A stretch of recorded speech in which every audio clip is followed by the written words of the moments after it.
दोस्तों अस्सलाम वालेकुम। आज फिर एक नई वीडियो के साथ हाज़िर हैं।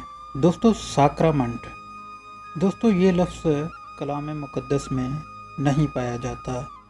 दोस्तों ये एक दीनी इस्तिलाह है जो मसीही ईमान की चंद रसूम के लिए इस्तेमाल की गई है। दोस्तों आम तौर पर इस लफ्ज़ के दो मफ़हूम थे।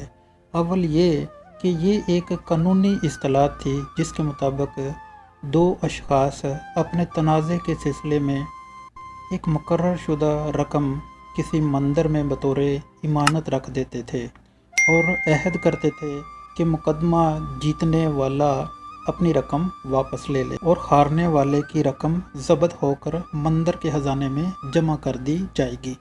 दोस्तों दूसरी इस्तिलाह ये थी कि ये उस हलफ की रस्म के लिए इस्तेमाल होता था जिसमें एक रूमी सिपाही अपने कमान ऑफिसर और कैसर से वफ़ादार रहने का अहद व पैमान करता था। दोस्तों बाद अज़ां ये दोनों मफ़हूम मिल गए और ये लफ्ज़ एक मुक़द्दस रस्म के लिए इस्तेमाल होने लगा जिसमें एक अहद और वफ़ादारी की कसम दोनों शामिल थे। दोस्तों वक्त गुज़रने के साथ साथ प्रोटेस्टेंट कलीसियाओं ने इसको खुदा की मुकर्रर करदा दो ख़ास रसूम यानी बपतिस्मा और अशाए रबानी पर महदूद कर दिया। ताहम वो वसी तर मानों में भी कई सदियों तक इस्तेमाल होता रहा। दोस्तों 12वीं सदी का एक मसीही ह्यूगो 30 साक्रामेंटों का जिक्र करता है और इसी ज़माने का एक और मसीही पीटर लैम्बर्ड 7 साक्रामेंटों का जिक्र करता है। दोस्तों इन 7 साक्रामेंटों की तफसील ये है। नंबर 1 बपतिस्मा, इस्तेकाम, अशाए रबानी, एतराफ़, आखिरी मसा, पाक खिदमत और शादी। दोस्तों प्रोटेस्टेंट कलीसिया में दीन ने नए अहदनामे के साक्रामेंटों के सिलसिले में 3 इम्तियाज़ी नुक्ते अहम करार दिए। नंबर 1 सिर्फ़ वो रसूम जिनको खुदावंद मसीह ने खुद मुकर्रर किया हो। नंबर 2 उन्हें अदा करने को मसीह ने अपने शागिर्दों को खुद हुक्म दिया हो। नंबर 3 वो खुदा के फ़ज़ल के ज़ाहरी निशान हो। क्योंकि सिर्फ़ बपतिस्मा और अशाए रबानी ही इस मेयार पर पूरे उतरते हैं, इसलिए सिर्फ़ इन्हीं को अंजीली कलीसियाएँ साक्रामेंट करार देती हैं। इन दो रसूम को इस बात से भी तक़वियत मिलती है कि इनका ज़िक्र बाइबल में इकट्ठा आता है। दोस्तों ये दोनों साक्रामेंट ईमान और ताबे फरमानी के लिए ज़ाहरी अमल हैं। दोस्तों इन्हें मसीह ने इस मकसद के लिए मुकर्रर किया कि कलीसिया के मेंबरान को पाक रूह की मदद से अपनी मौत और जी उठने में शरीक करें।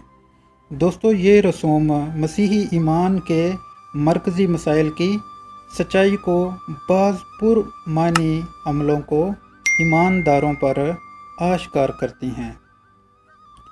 मसलन बपतिस्मा गुनाह की माफ़ी और खुदावंद की मौत जो उन्होंने हमारी खातिर बर्दाश्त की और उनके जी उठने में शरीक होने की एक अमली और बसरी तस्वीर है।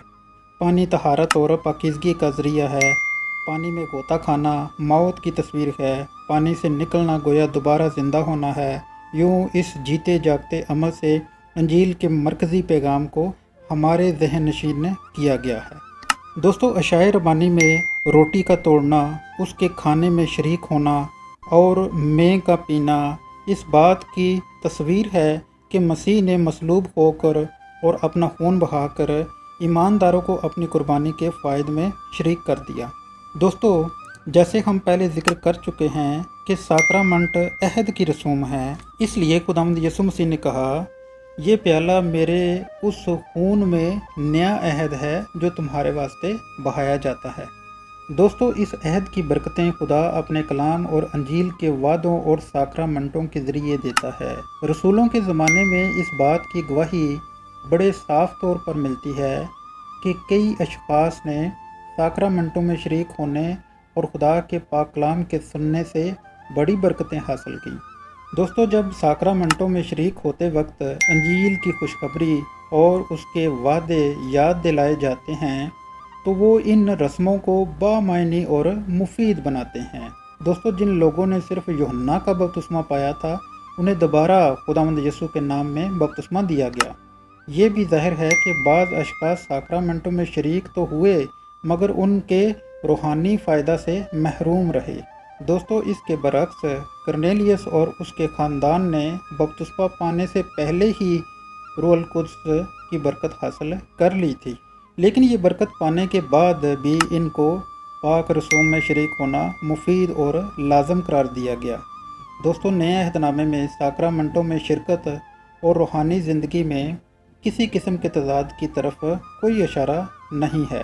दोस्तों, जब ईमानदार साक्रामेंटों में सही नीयत से शरीक हो जाते तो उनको रूहानी बरकतों से फैज़ याब करते हैं, लेकिन इन बरकतों का इन्हिसार महज साक्रामेंटों पर नहीं है। जब इन पाक रसूम की अदायगी से बरकतें मिलती हैं तो इसका मतलब ये नहीं है कि इसकी पाक कलाम के ईमान और रास्तबाज ज़िंदगी के मुतालबे से कोई तकरार है। अगर हम इन पाक रसूम में पाक कलाम के असूलों के मुताबिक शरीक हों तो वो हमें नजात की बुनियाद की हकीकत को बार बार याद दिलाती है। दोस्तों, अगर आपको हमारी वीडियो अच्छी लगी तो हमारी वीडियो को लाइक करें, शेयर कीजिए और हमारे चैनल को सब्सक्राइब करना ना भूलिएगा। शुक्रिया।